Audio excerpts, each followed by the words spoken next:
Shalom dari Danau Sidihoni, kami penyuluh Kristen kantor Kementerian Agama Kabupaten Samosir mau melakukan ibadah online di HGBP Sidihoni. Dalam ibadah online, semoga berkenan di hati kita semua. Selamat beribadah.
Terima kasih Bapa di sorga buat siang hari ini. Kami boleh merasakan kebaikan Tuhan, pertolongan Tuhan dalam hidup kami. Tuhan boleh pertemukan kami di ibadah online, penyuluh agama Kristen pada saat ini Bapa yang berada di Sidihoni. Tuhan memberkati setiap kami hamba-hambamu, bahkan apapun yang kami lakukan Tuhan yang memberkati dan memberkati banyak orang. Demikian juga Tuhan, kami berdoa buat kantor Kementerian Agama, Tuhan yang senantiasa memberkati setiap hamba-hamba-Mu yang Tuhan pilih yang boleh menjadi kepanjangan tangan Tuhan. Berkati setiap keluarga demi keluarga Tuhan. Dan juga kami berdoa Bapa, setiap persoalan demi persoalan mereka hadapi, biarlah tangan Tuhan yang menopang. Dan juga kami serahkan seluruh rangkaian ibadah kami saat ini menjadi kemuliaan bagi nama Tuhan. Terima kasih Bapa, kami juga berdoa biarlah penyertaan Allah yang senantiasa memberkati hidup kami dari hari ini sampai selama-lamanya. Haleluya. Amin.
Boleh.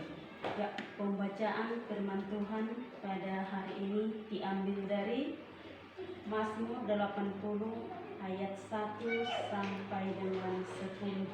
Begini firman Tuhan. Doa untuk keselamatan Israel. Untuk memimpin biduan menurut lagu Bunga Bakung, kesaksian Asaf, Mazmur. Hai gembala Israel, pasanglah telinga, engkau yang mengiring nusuk sebagai kawan domba. Ya engkau yang duduk di atas para kerub, tampillah bersinar. Di depan Efraim dan Benyamin dan Manasye, bangkitkanlah keperkasaanmu dan datanglah untuk menyelamatkan kami. Ya Allah, pulihkanlah kami, buatlah wajahmu bersinar, maka kami akan selamat. Tuhan Allah semesta alam, berapa lama lagi murkamu menyala? Sekalipun umatmu sudah berdoa, engkau memberi mereka makan roti cucuran air mata, engkau memberi mereka minum air mata berlimpah-limpah, engkau membuat mereka menjadi pokok pencederaan tetangga-tetangga kami, dan musuh-musuh kami mengolok-olok kami.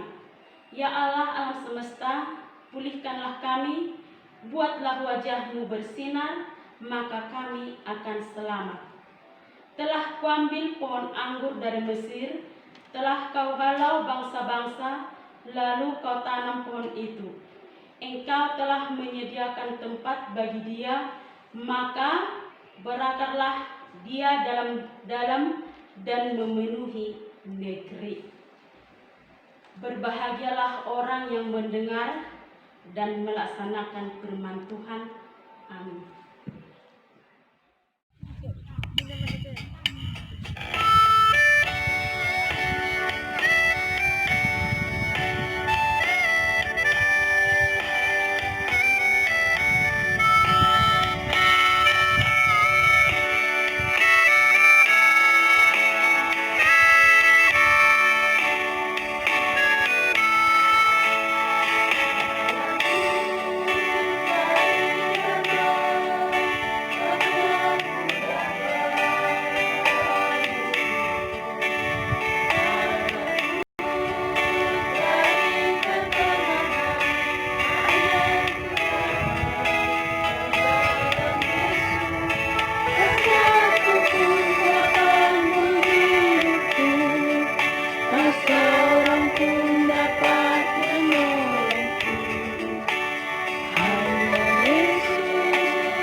kelaman, bersamanya hatiku tenang, walau hidup penuh tantangan, tak satu pun dapat menghiburku, tak seorang pun dapat menolongku.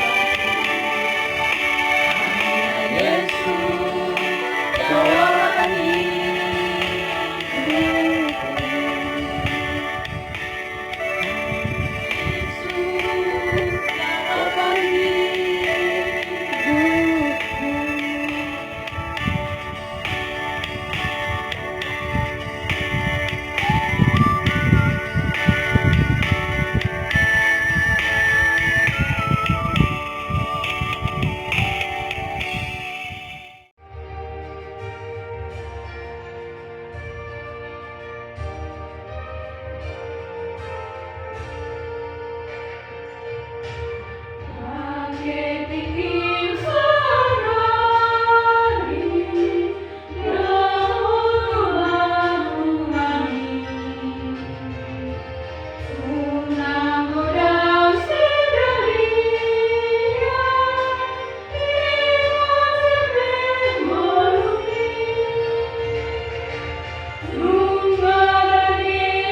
Shalom, haleluya, puji Tuhan. Saat ini kita akan mendengarkan firman Tuhan. Oleh karena itu, kita akan tunduk kepala, kita akan berdoa, haleluya.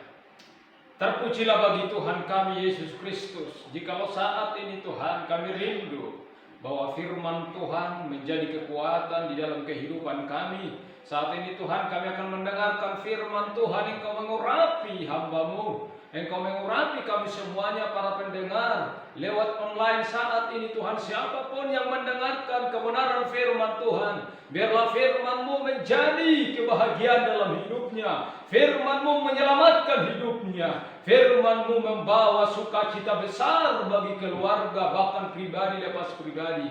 Terima kasih Bapa di surga. Terpujilah bagi Tuhan. Kami yakin dan percaya bahwa firman-Mu ada dalam hidup kami. Kami akan mempersiapkan hati kami, jiwa kami, pikiran kami untuk mendengarkan firman-Mu. Kami akan menyambut firman-Mu di dalam nama Tuhan Yesus Kristus. Haleluya, haleluya. Amin. Puji Tuhan. Haleluya. Haleluya. Puji Tuhan. Saudara kekasih di dalam nama Tuhan Yesus Kristus, bahwa di akhir-akhir ini sangat perlu kita akan mendengarkan firman Tuhan. Kalau tanpa ada firman Tuhan di dalam hidup kita, kita tidak akan mampu untuk menjalani hidup kita ini. Tetapi oleh kebenaran firman Tuhan yang kita dengar menjadi termeterai di dalam hidup kita. Mari kita akan membaca Alkitab kita yang tertulis di dalam Markus 4. Markus 4 mulai dari ayat 4 sampai ayat 9. Dengarkan baik-baik. Saya akan bacakan. Pada waktu ia menabur, sebahagian benih itu jatuh di pinggir jalan.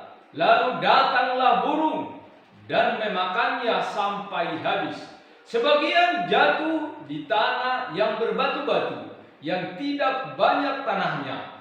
Lalu benih itu pun segera tumbuh karena tanahnya tipis. Tetapi sesudah matahari terbit, layulah ia dan menjadi kering karena tidak berakar. Ayat 7, sebagian lagi jatuh di tanah yang semak duri. Lalu makin besarlah semak itu dan menghimpitnya sampai mati, sehingga ia tidak berbuah. Ayat 8, dan sebagian jatuh di tanah yang baik. Ia tumbuh dengan suburnya dan berbuah, hasilnya ada yang 30 kali lipat, ada yang 60 kali lipat, ada yang 100 kali lipat. Ayat 9. Dan katanya, siapa mempunyai telinga untuk mendengar, hendaklah ia mendengar. Haleluya, haleluya. Nah, saudara kekasih, di dalam nama Tuhan Yesus Kristus, bahwa firman ini kita akan mendengarkan saat ini, dan kita sudah membaca saat ini, bahwa tentang firman Tuhan ini dapat memberikan kekuatan bagi orang-orang yang percaya. Dan bahkan juga firman ini dapat untuk menyelamatkan manusia. Nah, saudara kekasih, di dalam nama Tuhan Yesus Kristus, maka saat ini kita membahas tentang menabur benih.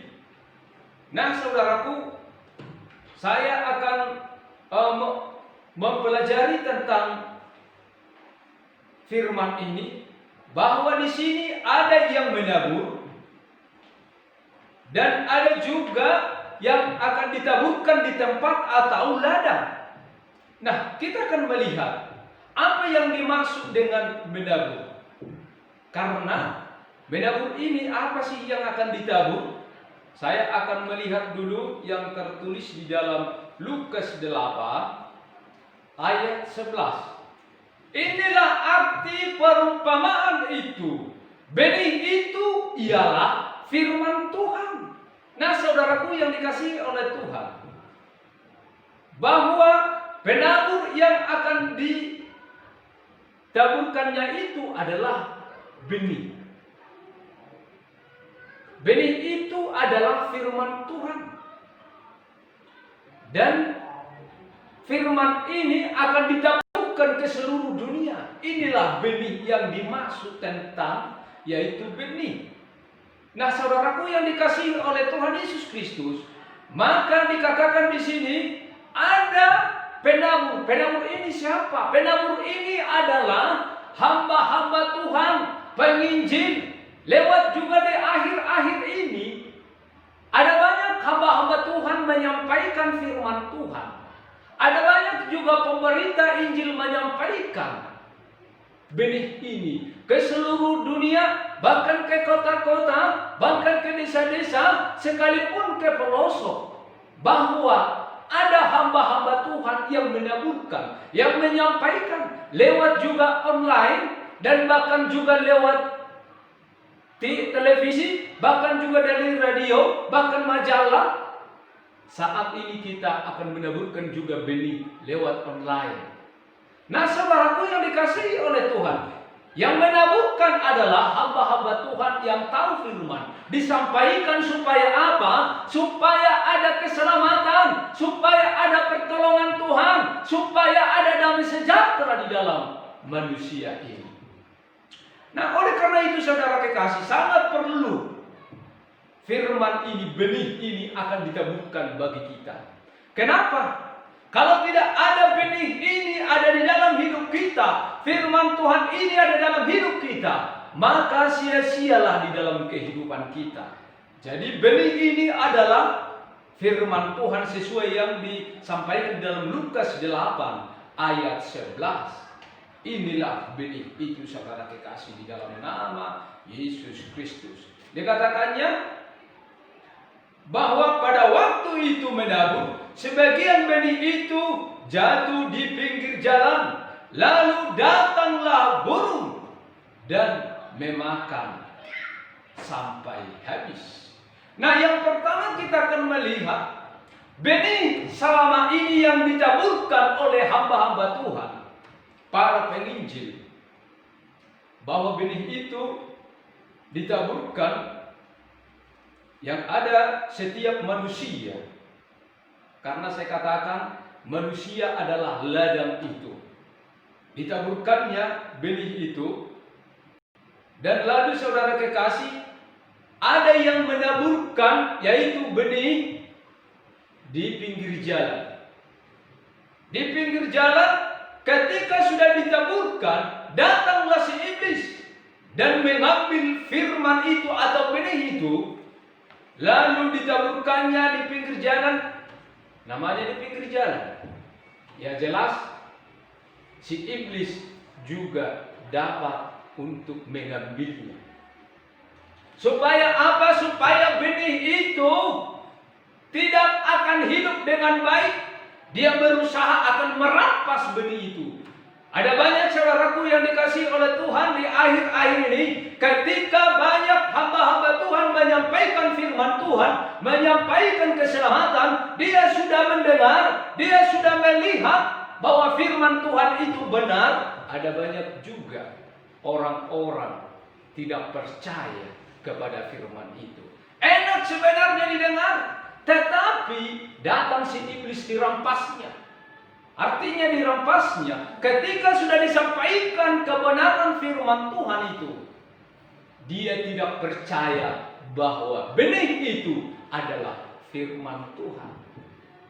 Jadi itu terjadi saudaraku di akhir-akhir ini. Sehingga benih itu dirampas oleh si iblis. Karena si iblis juga berusaha supaya manusia itu, ladang-ladang itu tidak akan menghasilkan. Karena targetnya Tuhan, ladang itu satu saat akan dipergunakan. Karena ladang itu adalah diciptakan Tuhan. Diciptakan Tuhan artinya itu dari debu tanah. Manusia ini kan dari debu tanah. Ladangnya Tuhan. Dikelola dari debunya tanah, lalu dihembuskannya napas kehidupan kepada Adam. Dihembuskannya sehingga benih itu akan tumbuh di dalam hidupnya. Tetapi saudaraku, ketika sudah Adam jatuh ke dalam dosa, ladang itu sudah mulai kering. Ladang itu tidak bisa lagi menghasilkan. Artinya menghasilkan itu tidak mau lagi ciptaan Tuhan di akhir-akhir ini menyenangkan hati Tuhan sesuai dengan kehendak Tuhan. Tetapi manusia di akhir-akhir ini sudah kemauannya sendiri. Padahal firman Tuhan maunya kehendak Tuhanlah yang jadi dalam hidup kita. Maunya hidup kita ini kita pergunakanlah untuk kemuliaan bagi Tuhan. Haleluya, haleluya. Nah, oleh karena itu saudara kekasih di dalam nama Tuhan Yesus, bahwa ketika disampaikan oleh hamba-hamba Tuhan di akhir-akhir ini, banyak yang tidak percaya bahwa firman Tuhan itu ada keselamatan. Nah, itu sebabnya di akhir-akhir ini berusaha si iblis supaya manusia jauh dari hadapan Tuhan. Berusaha. Bagaimanalah berusaha supaya manusia ini jauh dari hadapan Tuhan. Tidak mau akan menyenangkan hatinya Tuhan. Itulah cara si iblis di akhir-akhir ini. Bahkan juga bencana yang datang lewat juga penyakit Corona di akhir-akhir ini. Itu pekerjaan si iblis. Supaya apa? Supaya manusia ini akan datang menyapa si iblis. Supaya bersama-sama dengan si iblis. Tetapi ada firman Tuhan untuk menyelamatkan kita semuanya. Haleluya. Nah, saudara kekasih di dalam nama Tuhan Yesus, itulah poin yang pertama. Poin yang kedua dikatakannya, demikian juga yang ditabur di tanah yang berbatu-batu. Yang dimaksud di situ adalah orang-orang yang mendengar firman itu dan segera menerimanya dengan gembira. Dia menerima firman itu gembira. Oh, benar sekali ya. Dia semangat ketika disampaikan firman Tuhan itu. Oh, benar juga. Benar juga. Tetapi apa yang terjadi saudaraku yang dikasihi oleh Tuhan? Tetapi mereka tidak berakar. Kenapa? Karena benih itu di tempat yang berbatu-batu. Namanya di tempat berbatu-batu. Benih, ibaratnya benih itu ditaburkan. Katakanlah itu pohon. Kita tanamlah pohon di atas batu. Namanya di atas batu, bibitnya itu, benihnya itu kita buat di atas batu. Sekarang bisa memang tumbuh.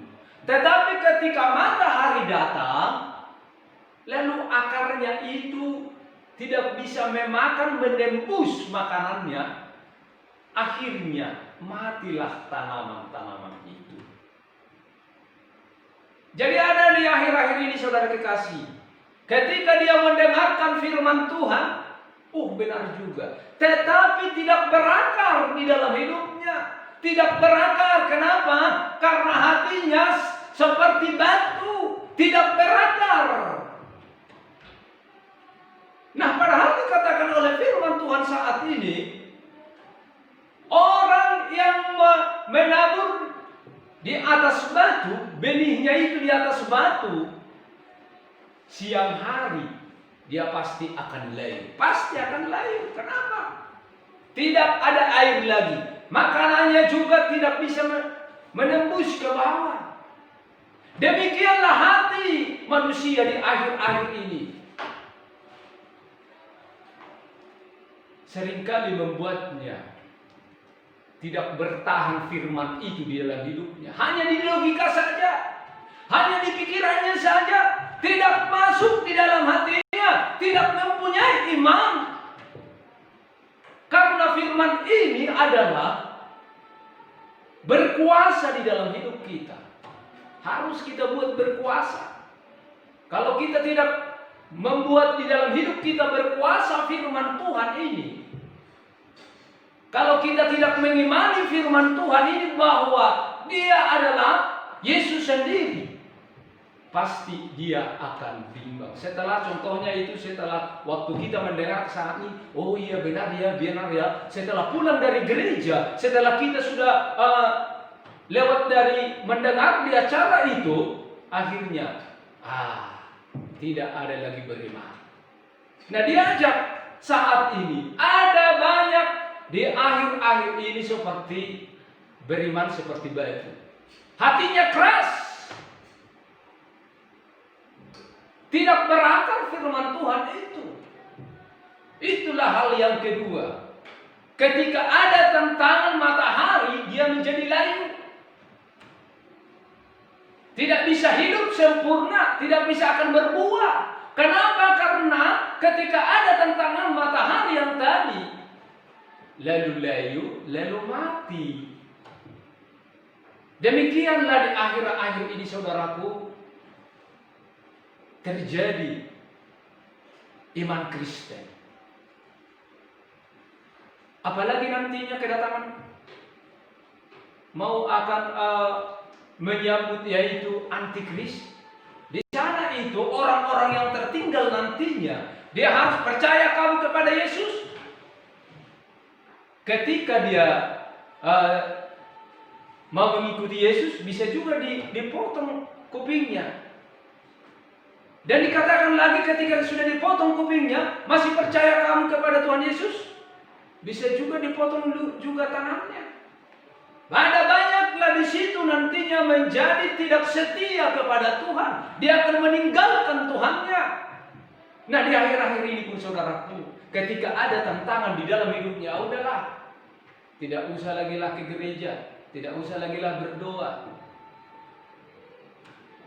Nah, yang ketiga adalah dikatakannya, dan yang lainnya lah yang ditaburkan di tanah di tengah semak duri.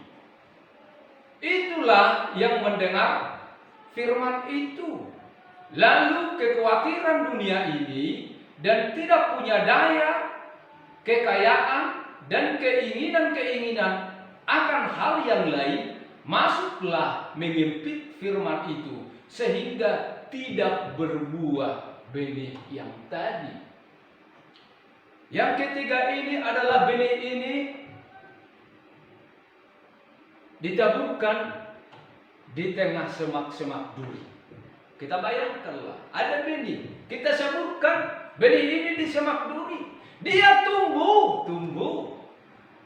Setelah udah tumbuh, karena sudah disemak duri, lebih banyaklah semak duri ini menghempit, yaitu benih itu. Dan benih ini tidak bisa akan sampai melewati, yaitu semak duri yang tadi, karena sudah lebih besar, yaitu semak duri itu. Benih itu ya hanya hidup segan, mati pun segan. Akhirnya tidak bisa bertumbuh sampai tinggi dan tidak bisa berbuah karena sudah dihempit oleh duri, semak-semak duri. Nah, saya akan melihat di sini apa yang dimaksudnya semak duri, saudaraku, yang dikasihi oleh Tuhan. Bahwa semak duri itu yang dimaksud adalah ada banyak, yaitu tantangan di dalam hidupnya. Ketika ada tantangan itu lebih besar lagi di dalam hidupnya, maka dia imannya itu tidak bertahan. Kenapa?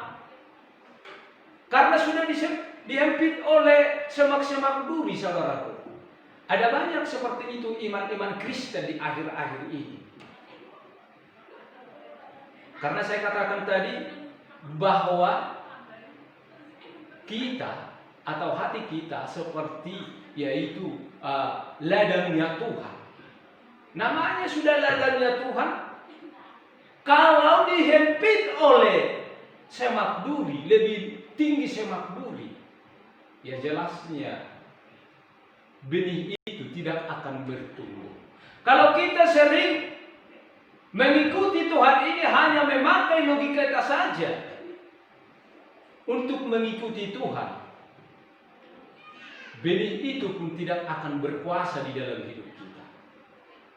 Tetapi kalau kita datang kepada Tuhan, merendahkan diri, kalau kita datang kepada Tuhan, mencari Tuhan, pasti akan benih itu bisa juga akan bertumbuh, saudaraku.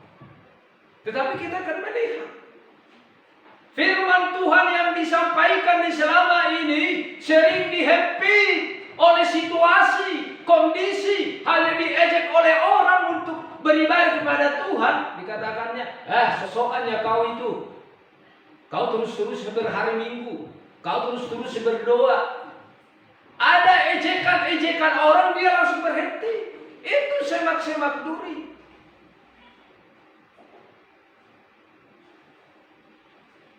Ada banyak itu, saudaraku, yang dikasihi oleh Tuhan. Di akhir-akhir ini ada tantangan bagi pengikut Kristus. Sudah jelaslah, mengikut Kristus bukan hal gampang. Kita akan melihat Yesus sendiri juga mengalami penderitaan itu. Dia harus menderita, dia harus memikul salib. Harus ada tantangan dari keluarga, suami istri, dari lingkungan, dari tetangga, itu pasti akan ada. Dari segi ekonomi, bisa juga dihempit oleh situasi keadaan. Bahkan saat ini corona bisa menghempit. Apakah kita bertahan? Padahal dikatakannya untuk mengikuti Tuhan, dia akan harus memikul salib. Menderita, itu pengertiannya. Haleluya. Haleluya. Dia harus menderita. Tanpa ada penderitaan, dia tidak akan selamat. Tanpa ada tantangan, dia akan tidak akan selamat. Tetapi oleh karena ada penderitaan, maka dia tetap memeluk Yesus Kristus. Dia tetap menyatu dengan Kristus. Sudah pasti. Orang yang mengalami penderitaan, dia tetap setia kepada Tuhan. Dia tetap beribadah kepada Tuhan, dia bersama-sama dengan Tuhan. Tuhan juga memeluknya, dipeluk. Hai anakku. Haleluya, luar biasa kalau bersama-sama dengan Tuhan. Jadi sekalipun yang akan datang lebih lagi nanti yang kita lihat ini, pasti ke depan pasti akan datang. Apapun yang menjadi masalah yang kita hadapi, jangan kita putus doa kepada Tuhan. Amin. Haleluya. Karena kita ingin seperti Kristus. Kalau kita seperti Kristus harus siap menderita, harus siap mengalami tantangan. Karena lewat itulah penderitaan itu, maka kuasa Tuhan akan bekerja, maka pertolongan Tuhan akan hadir, dan kita nantinya boleh bersama-sama dengan Kristus. Yang terakhir, saudara kekasih di dalam nama Tuhan, dan akhirnya yang ditaburkan juga di tanah yang baik ialah orang yang mendengar dan menyambut firman itu lalu berbuah. Ada yang 30 kali lipat, ada juga 60 kali lipat, dan ada 100 kali lipat. Tanah yang subur ini adalah ladang yang sudah akan dapat dibentuk oleh firman Tuhan. Dapat dibentuk. Contoh, kalau ladang itu yang pertama dia harus dikerjakannya, dicangkul. Setelah dicangkul, dia lagi diratakan. Setelah diratakan, lalu dibuatlah pupuknya, lalu ditanam. Artinya dapat dikelola, dapat diubah hati kita ini. Amin. Harus siap diubah oleh firman. Ladang-ladang jiwa-jiwa siap oleh dikoreksi oleh firman Tuhan. Ada banyak hamba-hamba Tuhan, bahkan orang-orang Kristen, tidak siap mendengar firman Tuhan. Tidak siap diubah oleh firman Tuhan. Untuk mau diubah oleh firman Tuhan, supaya subur tanah itu, yang pertama harus menghilangkan harga diri. Amin. Harus dihilangkan harga dirinya.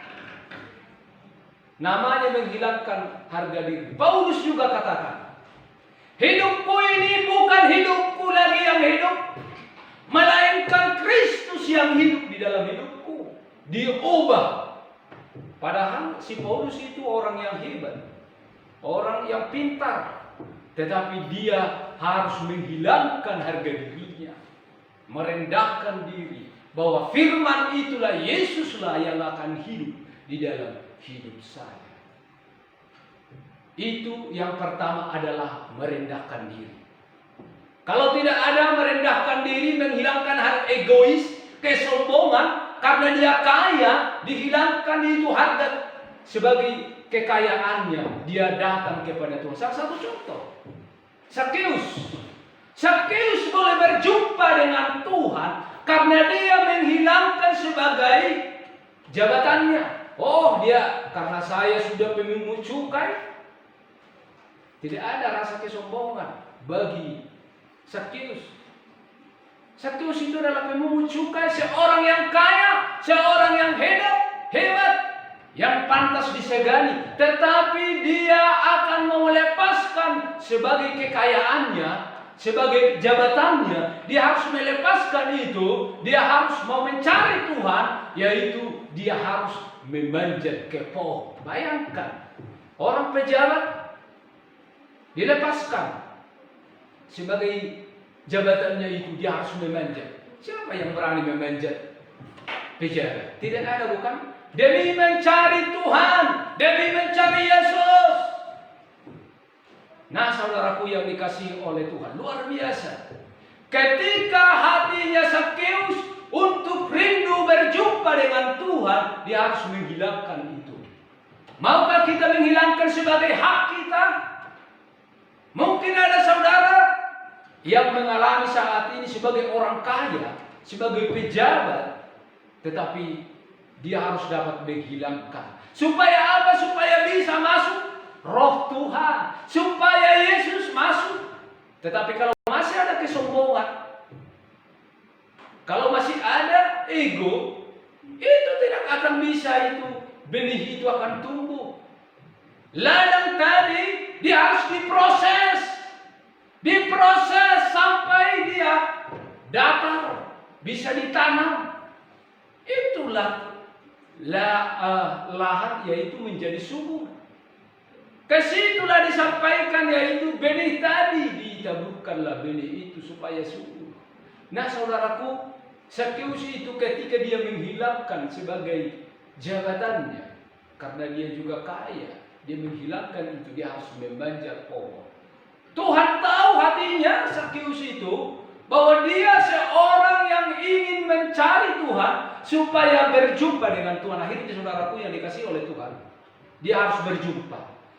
Yesus melihat hatinya. Hei Zakheus, turunlah, aku akan minum di rumahmu. Bayangkan saudaraku, Yesus harus melihat hatinya Zakheus. Akhirnya ketika sudah berjumpa dengan Yesus, dengan Zakheus, apa yang terjadi?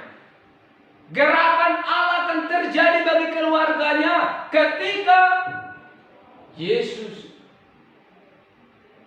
berbicara kepada Zakheus. Zakheus itu dan terbuka hatinya.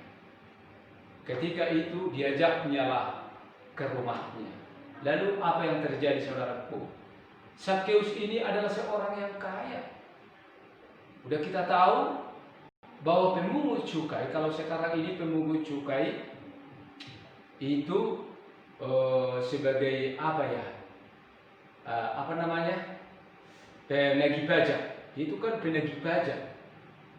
Penagih pajak sudah banyak uangnya, dikatakannya kekayaan saya ini saya akan bagikan kepada orang-orang. Bayangkan, dia harus membuka hatinya, memberikan kepada Tuhan. Akhirnya ada keselamatan terjadi bagi keluarga Zakheus. Haleluya. Orang yang mau berjumpa dengan Yesus, dia harus pertama lepaskan hak sebagai haknya. Dia dapat melepaskan itu, sehingga benih itu pun akan bertumbuh, berbuah, memberikan buah. Akhirnya saudaraku yang dikasihi, dia harus mengeluarkan buah. Itulah yang terakhir ini saudaraku yang dikasihi oleh Tuhan. Tanpa ada mengeluarkan buah, itu omong kosong. Kita akan melihat dari buahlah kita mengenal. Dari perbuatan. Nah, oleh karena itu saudaraku yang dikasihi oleh Tuhan, marilah dengan sungguh-sungguh di akhir-akhir ini, kalau kita mau diselamatkan oleh Tuhan, kita harus merendahkan diri. Kita harus merendahkan diri. Saya yakin dan percaya semuanya para pendengar saat ini, rendahkanlah dirimu di hadapan Tuhan, supaya Roh Tuhan juga akan masuk di dalam hidup kita, supaya benih itu, firman itu berkuasa di dalam hidup kita, dan firman itu menyatu dengan hidup kita. Tanpa ada menyatu firman itu di dalam hidup kita, akan sia-sia. Kalau ada firman itu di dalam hidup kita, maka akan mengeluarkan buah. Jadi bukan hanya di logika saja untuk mengikuti Tuhan ini, tetapi dengan rasa rendahnya di hadapan Tuhan. Haleluya, saudaraku yang dikasihi oleh Tuhan, marilah benih itu akan ditaburkanlah, yaitu di tanah yang subur dan menghasilkan buahnya. Dikatakannya berapa sampai 30 kali lipat dan 60 kali lipat, bahkan sampai 100 kali lipat. Itulah yang Tuhan inginkan. Kalau untuk menghadapi situasi sekarang ini, ya harus hati kita akan terbuka kepada Tuhan. Jiwa kita akan mau merendahkan diri, terbuka kepada Tuhan, supaya firman itu berkuasa di segenap hidup kita. Bukan lagi hanya di pikiran kita saja, tetapi sampai dalamnya hati kita. Haleluya, haleluya. Saudaraku yang dikasihi oleh Tuhan, saya tidak akan perpanjang firman Tuhan hari ini. Biarlah firman Tuhan ini, benih ini akan ditaburkan di tanah yang subur, supaya benih itu akan berbuah bagi umat-umat yang ada di seluruh dunia, bagi pendengar juga. Lewat benih itu juga akan berbuah, berkuasa menguasai dalam hidup kita ini. Mungkin juga saudara mengalami juga beban, bahkan juga masalah yang saudara hadapi. Tetapi lewat benih firman Tuhan ini dapat menghibur kita, dapat memberikan pertolongan bagi kita. Carilah Tuhan selagi Dia masih ada. Carilah Tuhan selagi Dia masih dekat. Percayalah bahwa firman Tuhan ini dapat menyelamatkan kita semuanya. Mungkin ada di antara kita juga ada yang butuh juga akan didoakan. Mungkin ada masalah, ada tantangan, mungkin ada yang sakit. Percayalah, jika benih ini, firman Tuhan ini ada di dalam hidup kita, Tuhan dapat ubahkan itu semuanya. Yang sakit, Tuhan dapat akan sembuh karena ada berkuasa firman itu di dalam hidup kita. Jika ada juga masalah kita saat ini, Tuhan dapat akan tolong kita. Haleluya, haleluya. Kita akan berdoa kepada Tuhan. Haleluya. Bapa di surga, kami percaya hari ini bahwa Engkau adalah Tuhan yang luar biasa. Bahwa saat ini Tuhan kami sudah mendengarkan firman Tuhan. Dimanapun kami akan berada, saat ini Tuhan Engkau mengetahui hati kami. Kami percaya Tuhan, benih saat ini akan disampaikan oleh hamba-Mu. Biarlah menjadi akan tumbuh di tanah yang subur dan akan berbuah sampai 100 kali lipat. Tanpa ada buah firman-Mu di dalam hidup kami, tidak ada guna. Tetapi lewat kebenaran firman Tuhan menjadi termotivasi bagi kami, mendorong kami akan setia di dalam mengiring Tuhan. Jika saat ini Tuhan ada yang lemah, Tuhan Engkau jamah mereka, kuatkanlah mereka, teguhkanlah hati mereka di akhir-akhir ini Tuhan. Butuh kuasa Tuhan, butuh firman-Mu di dalam hidup mereka, mengubahkan itu Tuhan, supaya yang lemah itu akan dikuatkan lewat kebenaran firman Tuhan. Kami percaya jika ada yang sakit saat ini Tuhan, Engkau jamah, Engkau sembuhkan di dalam nama kuasa Tuhan Yesus Kristus. Dalam nama Tuhan Yesus Kristus, mereka akan dipulihkan oleh Tuhan.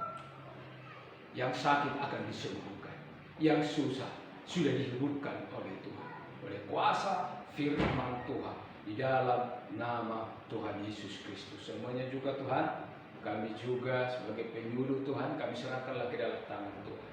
Engkau pakai kami semuanya penyuluh Tuhan, PNS, bahkan juga non-PNS dipakai oleh Tuhan. Lewat memberitakan Injil, ada banyak jiwa-jiwa diselamatkan untuk kemuliaan bagi Tuhan Yesus Kristus. Inilah kerinduan kami Bapa di surga, nyatakan lagi kuasa Tuhan di dalam kehidupan kami.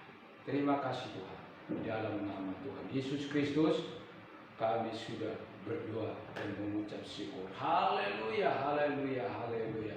Dan kita akan berdoa, yaitu Bapa kami yang di surga. Bapa kami yang di surga, dikuduskanlah nama-Mu, datanglah kerajaan-Mu, jadilah kehendak-Mu di bumi seperti di surga. Berikanlah kami pada hari ini makanan kami yang secukupnya, dan ampunilah kami akan kesalahan kami seperti kami juga mengampuni orang yang bersalah kepada kami, dan janganlah membawa kami ke dalam pencobaan, tetapi lepaskanlah kami daripada yang jahat, karena Engkaulah yang mempunyai kerajaan dan kuasa, kemuliaan sampai selama-lamanya. Pulanglah saudaraku yang dikasihi oleh Tuhan Yesus Kristus, membawa berkat. Tuhanlah yang akan memberkati engkau, yang meneguhkan imanmu. Tuhanlah yang memberkati keluargamu. Tuhanlah yang memberkati anak-anakmu. Tuhanlah yang memberkati pekerjaanmu. Tuhanlah yang memberkati keluar masukmu. Apapun yang engkau kerjakan akan berhasil.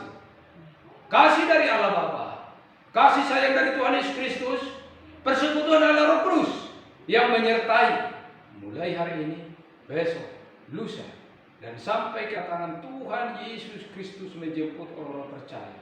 Menjadi dalam nama Tuhan Yesus Kristus. Haleluya, haleluya, haleluya. Amin. Haleluya.